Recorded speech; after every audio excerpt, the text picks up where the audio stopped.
और जब परीक्षित ने कलयुग का यह गुण सुना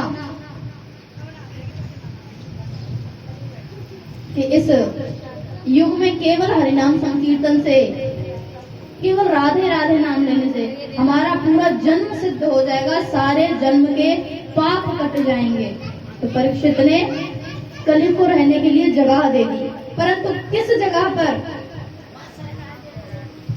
जहां मदिरा पान करते हो, मदिरा यानी जहां शराब पी जाती हो, जहां पर जुआ खेला जाता हो,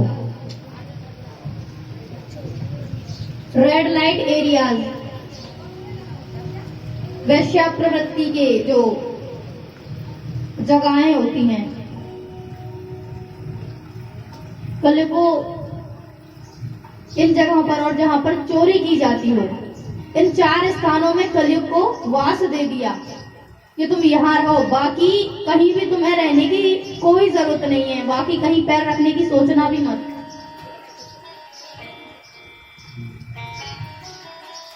चोरी में, शराब में, वैश्याओं के जो एरियाज होते हैं उनमें,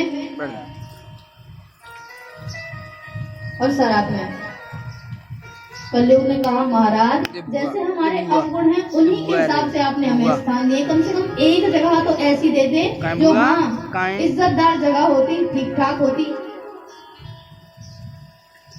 परीक्षित महाराज ने कहा कि वैसे तो तुम इस लायक हो नहीं, लेकिन तुम्हारे अंदर इतना बड़ा गुण है, तो ठीक है, जाओ तुम्हें जगह देते हैं हम सोने में। जो स्वर्ण होता है ना, सोना, उसमें भी परीक्षित ने कलयुग को जगह दे दी। और जो मुकुट था ना जरासंध का, वो स्वर्ण का ही था। महाराज परीक्षित ने उसको अपने सिर पर धारण किया तो कलयुग उनके सिर पर सवार हो गया। इस वजह से जब कलयुग उनके सिर पे सवार हुआ तो उनको अच्छा बुरा भला ठीक गलत क्या है कुछ भी समझ में नहीं आया, और उन्होंने महात्मन के गले में उस सर्प को डाल दिया। लेकिन उस मुकुट को उतारते ही बड़ी भारी वेदना, बहुत ग्लानि हुई उन्हें कि अरे राम राम राम, ये क्या कर दिया मैंने। एक तपस्वी, एक संत, एक महात्मा के गले में मैंने सर्प डाल दिया, इतना बड़ा अपराध। मुझे जीने का कोई अब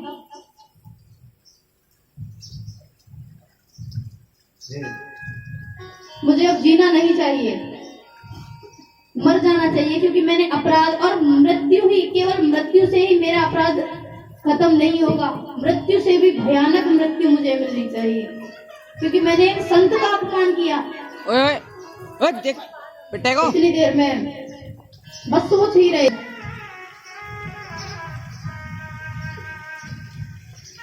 अब परीक्षित सोचने लगे कि 7 दिन में तो मरना ही है, तो क्यों ना भगवान का नाम ले लिया जाए।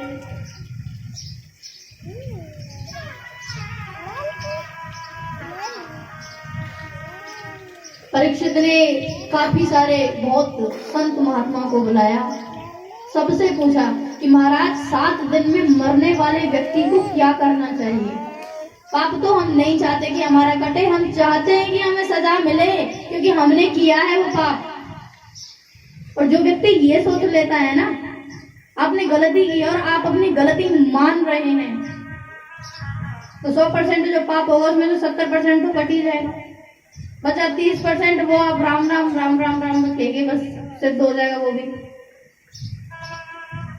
तो गलती को जो हम स्वीकार कर लेते हैं ना, तो हमारा आधा पाप, आधे से ज्यादा पाप उस गलती को मान लेने से ही कट जाता है। परीक्षित ने बहुत महात्माओं को बुलाया, लेकिन कहीं से कोई भी उत्तर न दे पाए कि 7 दिन में मरने वाले व्यक्ति को क्या करना चाहिए। सामने से सुखदेव जी चले आ रहे थे। सुखदेव जी इतने साधारण, इतने विरक्त संत थे कि वो अपने शरीर पर एक कपड़ा भी धारण नहीं करते थे, कुछ नहीं पहनते थे, कुछ भी। जैसे उन्होंने, भगवान ने उनको जन्म दिया था वैसे ही रहते थे, बस गले में एक माला डालते थे और कुछ नहीं। एक छड़ी हाथ में लिए थे, सामने से आ रहे थे, नीलवर्ण, इतना सुंदर रूप उनका। सभी महात्मा एकदम से हाथ जोड़ करके खड़े हो गए। परीक्षित ने आदर सत्कार किया। और आसन पर विराजमान किया और सुखदेव जी से पूछा कि 7 दिन में मरने वाले व्यक्ति को क्या करना चाहिए। तब सुखदेव जी ने कहा बस इतनी सी मामूली सी बात है, श्रीमद् भागवत श्रवण करो, क्योंकि दुनिया में ऐसा कोई भी ग्रंथ नहीं है जो ये कहे कि तुम मेरी शरण में आओ, मैं तुम्हें मुक्ति प्रदान करूंगा। परंतु श्रीमद् भागवत मात्र एक ऐसा ग्रंथ है जो गर्जना करके कहता है कि तुम मेरी शरण में आओ, मैं तुम्हें मुक्ति प्रदान करूंगा।